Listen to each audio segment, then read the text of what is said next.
confianza. Doctor Hernán Reyes, Omar Jaén le saluda, estoy junto con Johan Mejía. Muchas gracias, doctor Reyes, por aceptar esta invitación a ChromaClick, a los Outsiders. Doctor, o sea, se pueden pasar horas y horas de análisis de lo que pasó en primera vuelta y aquí vamos a sumar unos cuantos minutos más. Doctor, ¿qué le deja la primera vuelta? ¿Qué lecciones y desde lo comunicacional, que es su área de especialización, qué le deja esta primera vuelta? Buenos días, Omar. Gracias por la invitación. Un saludo a Johan. Bueno, creo que hay elementos sorprendentes y al mismo tiempo otros que ya se venían especulando con bastante propiedad. En primer lugar, creo que hay una gran volatilidad, si vemos una mirada panorámica a la primera vuelta, una gran volatilidad del voto de los ecuatorianos en relación con lo que fue el voto de apenas hace 2 años. Me parece que la caída en picada de algunos candidatos que hace 2 años sacaron una votación importante, el caso de Yacu Pérez, el caso de Javier Hervas, creo que es una muestra de aquello. Pero al mismo tiempo uno ve que hay un voto consolidado en la candidatura, sobre todo a la Revolución Ciudadana, que más allá de toda la campaña que se hizo, sobre todo a través de o después de la muerte del asesinato de Fernando Villavicencio, que se especulaba que iba a, quizá corría en riesgo el que pueda participar en la segunda vuelta. Creo que si bien fue afectada esa candidatura, revela que hay una consistencia en su voto. Yo diría, ese partido, el Partido Revolución Ciudadana, el Movimiento Revolución Ciudadana, es el único que conserva una estructura partidista en el Ecuador y esto ya se reveló cuando no es que está pidiendo que vengan candidatos a utilizar la etiqueta del partido, como pasó con otras fuerzas políticas, ni tampoco sufre una merma considerable, ni aún con este desgraciado, este infausto acontecimiento del asesinato de Villavicencio, sino que finalmente está ahí en primer lugar con un voto duro, que es lo que se llama. Por supuesto, hay una sorpresa, la sorpresa del ascenso silencioso, eh, supongo yo, sistemático también, del candidato Daniel Noboa, que nadie lo vio. Finalmente, creo que eso revela también que ciertas prácticas de clientelismo político en el Ecuador, ciertas estructuras de base en el Ecuador, que son las que tenía en sus varias campañas su padre Álvaro Noboa, se mantienen todavía intactas, pueden ser reutilizadas en una campaña posterior, esta vez personificada en la figura de Daniel Noboa. Ok, Hernán, gracias por estar acá. Yo percibo que hay algunas cosas que van a pasar en segunda vuelta y que se están viendo ahora. Primero, que recién estamos conociendo a Daniel Noboa real, porque siento que en primera vuelta estuvo en modo sigiloso, recién en el debate, al menos en mi caso, le escuché bien los tonos de voz, pero ahora con las declaraciones que ha dado en los últimos días, sobre todo su propuesta de hacer una super balsa para villanos en alta mar. Siento que es alguien que todavía no entiende mucho administración pública. ¿Crees que esto le va a afectar en segunda vuelta? ¿Que estas grietas que se están viendo en su discurso van a terminar mermando ese impulso que tenía? A ver, es complicado decirlo porque los ecuatorianos, las ecuatorianas revelan una enorme heterogeneidad en la forma de votar, en cómo prefieren un candidato a otro. Me parece que hay, como yo decía, utilicé la palabra volatilidad, que es simplemente el efecto de este principio, llamémosle así, porque, digamos, hay muchos ecuatorianos y ecuatorianas que votan por lo simple, a ratos que votan por lo simplón.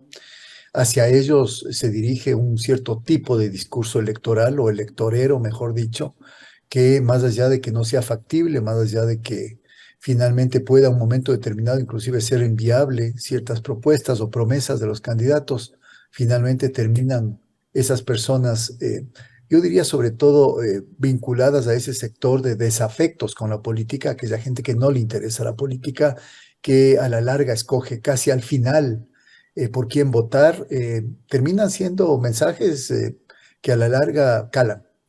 Creo que hay otro porcentaje importante de ecuatorianos que todavía se dejan llevar por la polarización, una polarización emocional bastante fuerte que sigue persistiendo, aunque debilitada, digamos, de lo que fue hace 5 años, 2 años.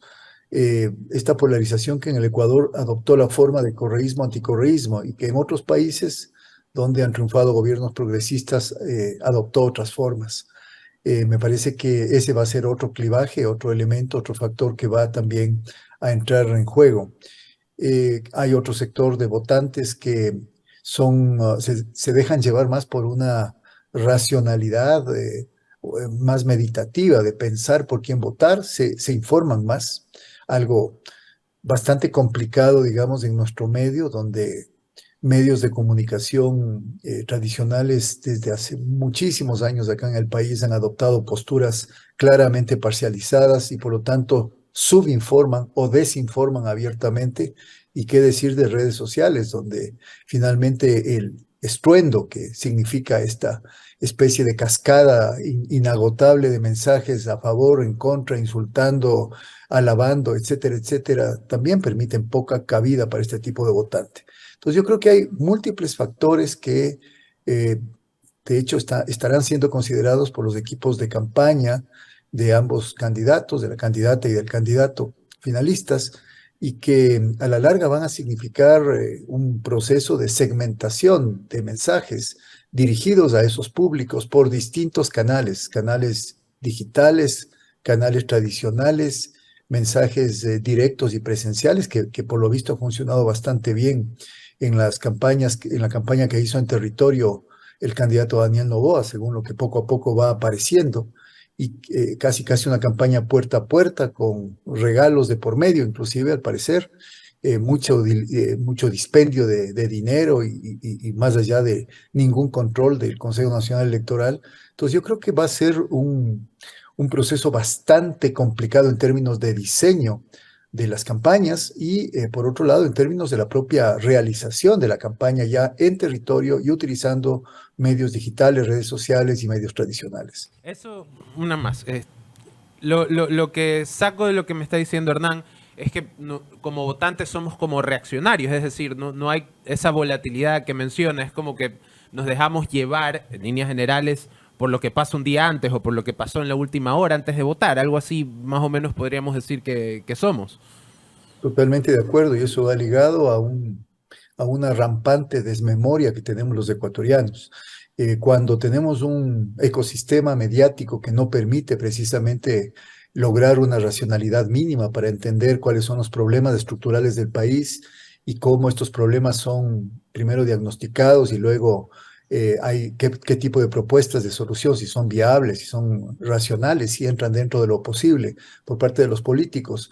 Claro, la política se convierte en una arena donde el marketing impera, el marketing y la publicidad política son las dominantes, y donde finalmente llegamos al extremo de, por ejemplo, creo yo, la mayoría de los ecuatorianos de no acordarnos que, por ejemplo, Daniel Noboa tiene un pasado político, fue asambleísta con un perfil tremendamente bajo, es decir, con un desempeño igualmente de malo, si es que consideramos las encuestas últimas de nivel de credibilidad y de aprobación de la gestión de la Asamblea. Él también está cargando sobre sus hombros aquello y sin embargo, él pudo aparecer tranquilamente, quizá porque no estuvo bajo los reflectores de los análisis y de los medios de comunicación, pudo aparecer como alguien casi apolítico que viene simplemente del sector privado y que habla en términos tecnocráticos.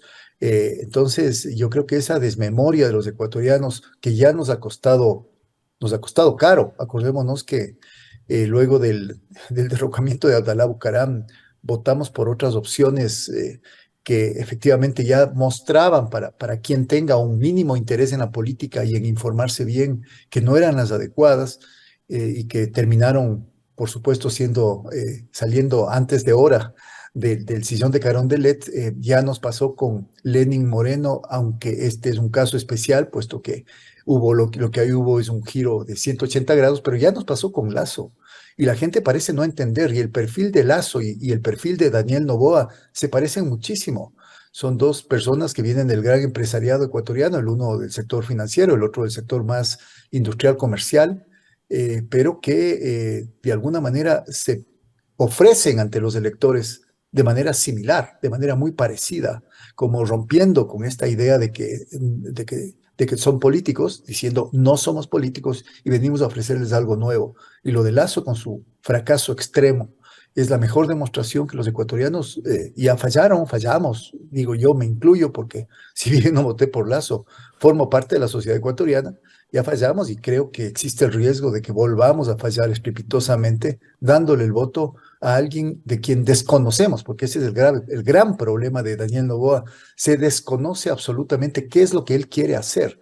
Daniel Noboa vota por, no, ni siquiera carisma, porque carisma no tiene Daniel Noboa, vota simplemente por una imagen maquillada de alguien tranquilo, moderado, que no se mete en las broncas ajenas y que finalmente tiene un lenguaje suave y llamémosle así, seductor para ciertos sectores ecuatorianos que están bastante hartos Doctor, de la la disputa pelea, sí, política. claro. doctor, a ver, escuchando su última respuesta, quiero hacer una consulta. Mire, usted hablaba del marketing, ¿no verdad? El maquillaje, el que te venden el apolítico, el no político para llegar a gran parte del electorado.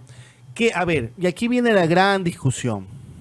No sé si a usted le gustará el fútbol, pero, por ejemplo, yo supongo que usted conoce a José Mourinho, gran técnico, odiado por muchos y amado por... A mí Me gusta mucho la a Premier mí me League. gustan los antihéroes.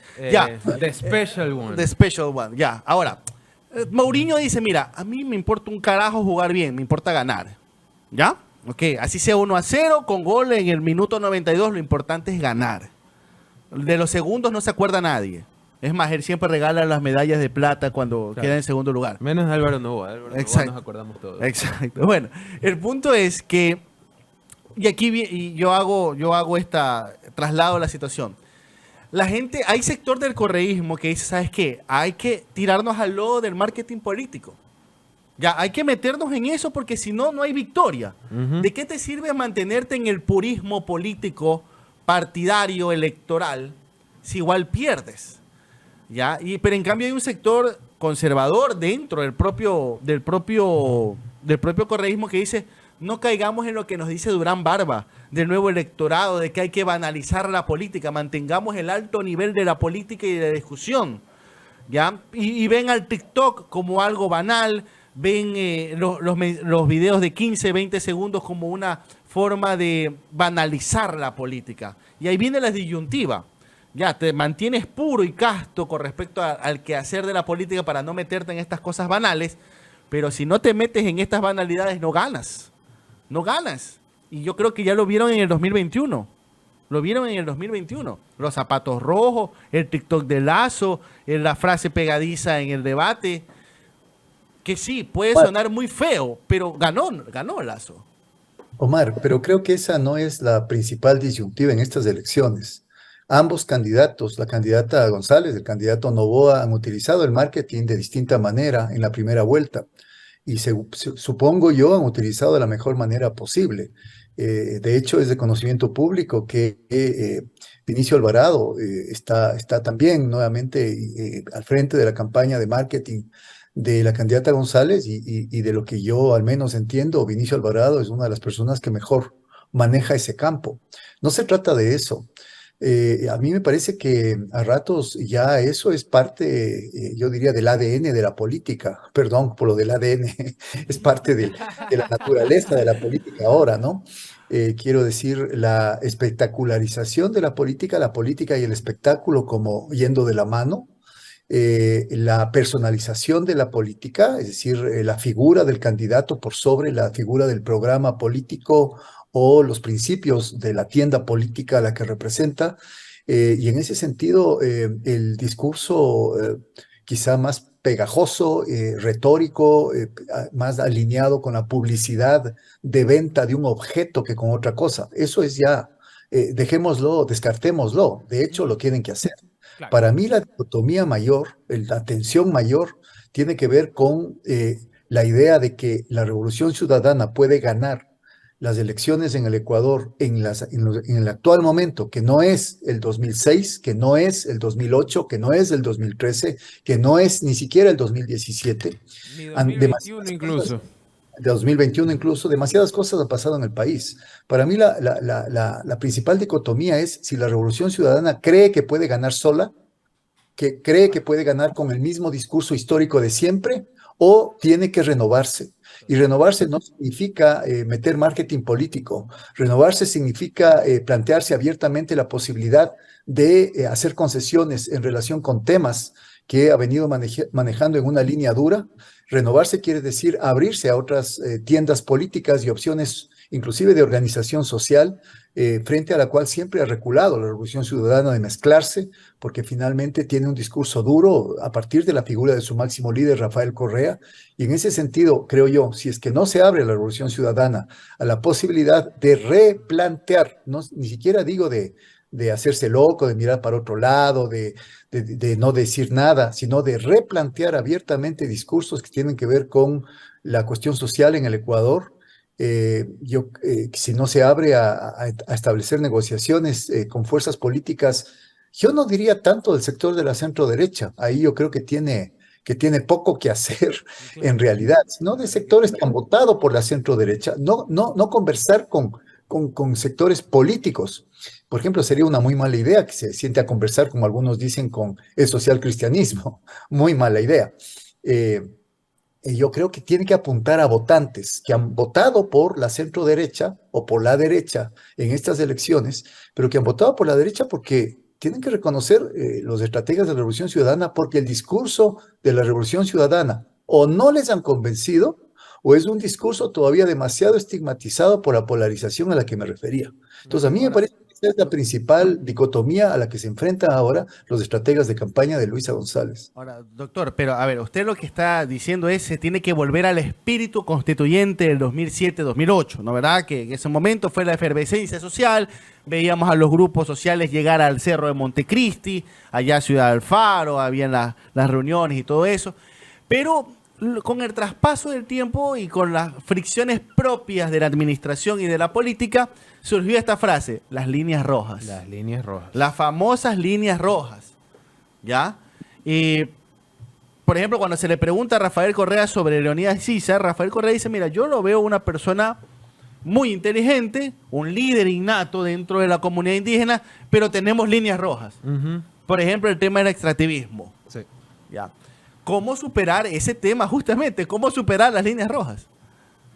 Ese es el problema, las líneas rojas se convirtieron en líneas de encierro, en líneas Barreras casi, ¿no? en barreras. A mí me parece que eso encerró y entrampó la Revolución Ciudadana. A mí me parece, con todo el respeto que le puedo tener a Rafael Correa, efectivamente, y le tengo, a mí me parece que sobreestima a Rafael Correa la fuerza en cuanto a continuidad en el tiempo de la Revolución Ciudadana enmarcada en un solo discurso. El framing de la Revolución Ciudadana enmarcada en el discurso de Rafael Correa es un framing que tiene un techo claro en este país. Eso es indudable. Sí. Y mientras Rafael Correa no entienda que hay necesidad de cogobernar en este país, de llegar a acuerdos mínimos, no a acuerdos legislativos.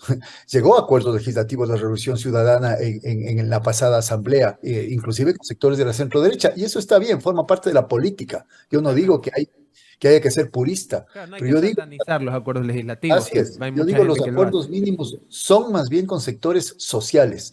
Esa línea roja, halagarle por un lado a Leonidas dice y sin embargo decir la línea roja con el extractivismo, pues la Revolución Ciudadana ahora tiene que plantearse seriamente después de haber visto el triunfo rotundo que tuvo la consulta popular del Yasuní y del Chocó Andino, tiene que plantearse seriamente si es que su discurso sobre el extractivismo es el adecuado. Yo creo que no lo es. A mí me pareció una muy mala postura de la Revolución Ciudadana el haber dicho no al Yasuní, por ejemplo, en términos generales. Ahora se encuentra con que ese es un elemento en contra de la campaña y va a tener que ver cómo sale de ese enredo. Las posturas que tiene con respecto a otros temas, como la violencia en el Ecuador, también es una postura que tiene que replantearse. No estoy diciendo que venga la mano dura. Yo estoy diciendo que si es que hay un modelo más inteligente para poder enfrentar la violencia estructural que vive el Ecuador ahora, pues eso tiene que ser planteado. Y eso fue muy mal planteado por Luisa González. Perdónenme, creo yo, he leído el programa de gobierno, hay aspectos muy interesantes en el programa de gobierno que no se trasladaron al discurso que la gente escucha cuando le oye 2, 3, 4, 5 minutos a la candidata, porque esos son los tiempos que ahora tienen los candidatos.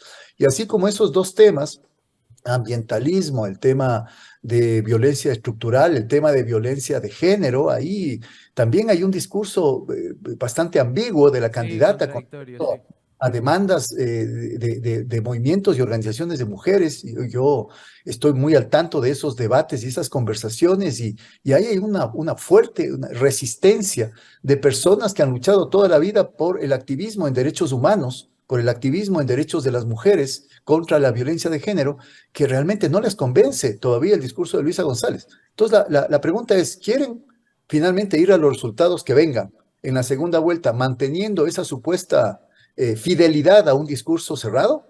¿O la Revolución Ciudadana finalmente acepta, no en términos electoreros, sino porque la política en el Ecuador ya ha cambiado, porque el sentir de los ecuatorianos ya ha cambiado, que tienen necesidad de renovar su discurso?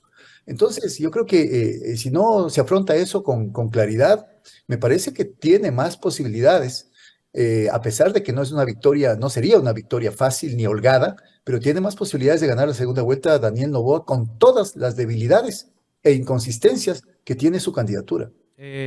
Usted mencionó, me quedo con esta idea de la personalización.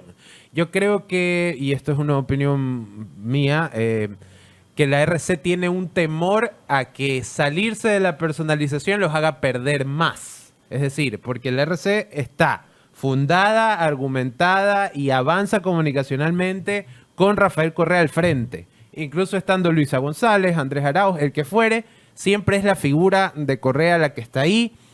Y probablemente eso es lo que le permite tener ese número que saca en primera vuelta y que nunca baje del 33%. Yo siento que ellos temen, en líneas generales, que apartarse del discurso de Rafael les afecta. Y por eso no se atreven a hacer estos consensos o atravesar estas líneas rojas o a tratar de, por lo menos, converger en ciertos temas. Y yo no sé si en esta campaña ellos se sientan con las ganas o la valentía de apartarse de eso para ver qué pasa. No sé si usted está de acuerdo conmigo o tiene alguna otra toma ahí. Estoy de acuerdo con usted, Johan. Me parece que es además un tema de doble lado. Por un lado, creo yo, los sectores, digamos, dirigenciales de la Revolución Ciudadana temen apartarse de ese discurso bastante, digamos, fiel o completamente fiel al discurso de Rafael Correa. Pero por el otro lado, existe la figura del líder. Es indiscutible que Rafael Correa siga siendo el líder de la Revolución Ciudadana. Y creo que Rafael Correa es quien principalmente teme apartarse de su propio discurso y de su propia figura. Teme, digamos, no tiene la intención, no sé si tema, pero en el fondo hay que preguntarnos si tiene o no la intención ya de separar su figura de la figura de la Revolución Ciudadana. Acordémonos que son dos cosas distintas. Una cosa es el movimiento y otra cosa es el líder del movimiento. Y siempre yo me acuerdo en la época del gobierno de Rafael Correa, cuando a mí particularmente los periodistas famosos de los medios tradicionales, estoy pensando en algunos que ya ni siquiera están acá, Diego Kendo, el señor Rosero, etcétera, que ya finalmente se separaron una vez cumplida su tarea de atacar lo que más pudieron al correísmo. Cuando me preguntaban a mí, ¿usted es correísta? Yo le decía, no soy correísta. Yo soy alguien que me alineo con muchas de las propuestas de la Revolución Ciudadana. En ese entonces no había el movimiento de Revolución Ciudadana, había Alianza País. Alianza País. Y eso nunca se entendió. Y eso es lo que finalmente dio lugar a la polarización.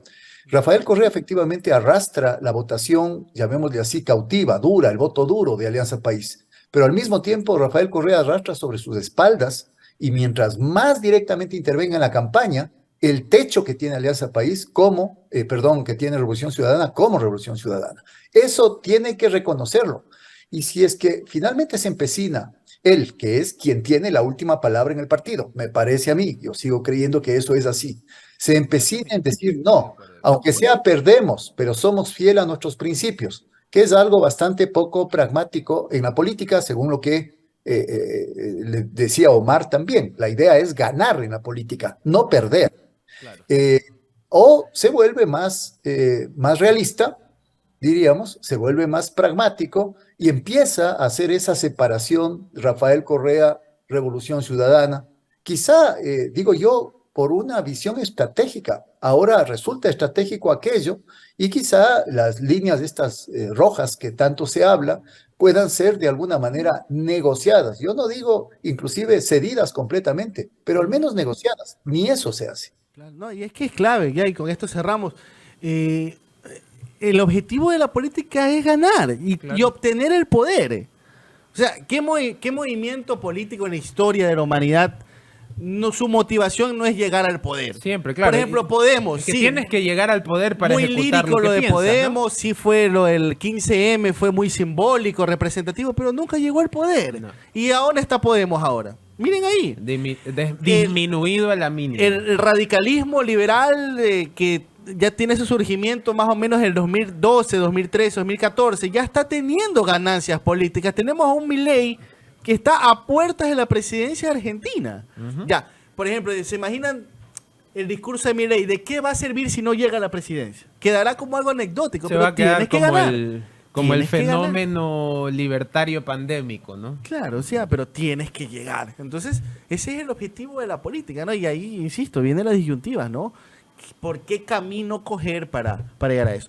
Doctor Reyes, muchísimas gracias por su tiempo, gracias por estar aquí en la señal Muchas gracias. de los Outsiders Omar, en Chroma Click. Tenga un gracias excelente... por la Ojo, invitación. que la campaña es larguísima. Tenga ahí abierto su teléfono para cualquier El llamada. WhatsApp, por si acaso. Ok. Un abrazo, buen día.